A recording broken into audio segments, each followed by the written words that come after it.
अब south Sudan तो आज़ाद हो गया, लेकिन मेन सूडान में हालात उसी तरह के रहे। उमर अल बशीर जैसे डिक्टेटर के खिलाफ जाने का कोई सोच भी नहीं सकता था, क्योंकि उसकी आरएसएफ पूरे मुल्क में एक्टिव थी। आरएसएफ सिर्फ एक मिलिट्री ग्रुप नहीं था, बल्कि सूडान के सोने का बहुत बड़ा हिस्सा यही ग्रुप उमर अल बशीर के हुक्म पर स्मगल किया करता था। और जाहिर है इस गोल्ड की आमदनी उमर अल बशीर की जेब में जाती और इस आरएसएफ पर भी खर्च होती। उमर अल बशीर ने मोहम्मद हमदान दगालो को इस आरएसएफ का चीफ मुकर्रर किया था, जबकि सूडान की जो नेशनल आर्मी थी उसके चीफ अब्दुल फतेह अल बुरहान थे। आप इस तरह समझे कि एक ही मुल्क में दो फौजें थीं।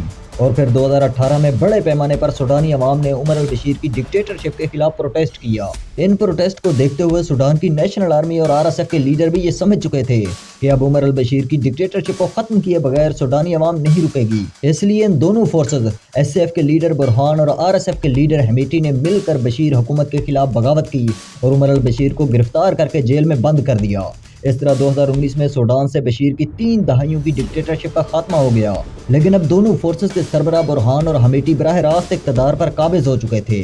सूडान की नेशनल आर्मी के सरबराह बुरहान ने हमीटी से कहा कि तुम्हारी आरएसएफ रैपिड सपोर्ट फोर्सेस को सूडान की नेशनल आर्मी में मर्ज कर देते हैं, क्योंकि सूडानी आर्मी के रहते हुए एक और फोर्स की मुल्क में ज़रूरत नहीं।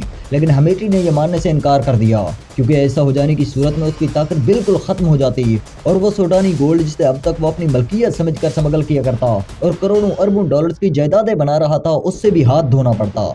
यानी एक ही मुल्क की दो फोर्सेस एक दूसरे से लड़ने के लिए तैयार खड़ी थी। और फिर 15 अप्रैल 2023 आरएसएफ ने खर्तूम शहर, उसके हवाई अड्डों, सूडान की नेशनल आर्मी के हेडक्वार्टर्स, टीवी चैनल्स के हेडक्वार्टर्स और रेडियो के हेडक्वार्टर्स पर हमले किए।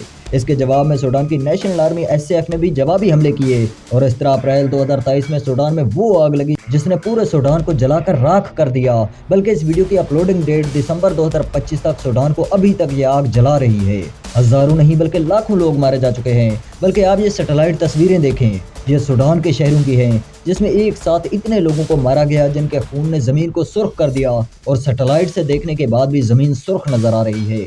आलमी ताकतें इंसानी तारीख के इतने बड़े जुल्म को देखने के बाद भी खामोश हैं, क्योंकि वो अपने मफादात की खातिर सूडान को इस्तेमाल कर रहे हैं। रशिया और यूएई आरएसएफ को सपोर्ट करते हैं और सारे हथियार स्मगल करते हैं, क्योंकि उन्हें सोना चाहिए और वो सोना उन्हें हमीटी ही स्मगल करके दे सकता है। मिस्र का नाइल रिवर सूडान से ही निकल कर आता है, इसलिए मिस्री हुकूमत सूडान की नेशनल आर्मी एसएएफ को सपोर्ट करती है। यूके को सोना चाहिए, वो हमीटी को सपोर्ट करता है।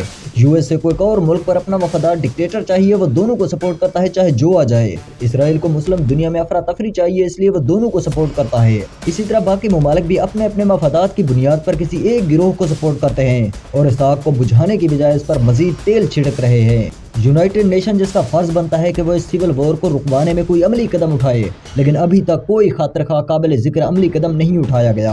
15 अप्रैल 2024 को कनाडा ने एसएएफ और आरएसएफ से मुंसलिक 2 अफराद और 4 इदारों पर पाबंदी आयद की। 23 जून 2024 को यूरोपीय यूनियन ने एसएएफ और आरएसएफ के लिए हथियारों की तैयारी और खरीदारी के लिए 6 इदारों पर पाबंदी आयद की।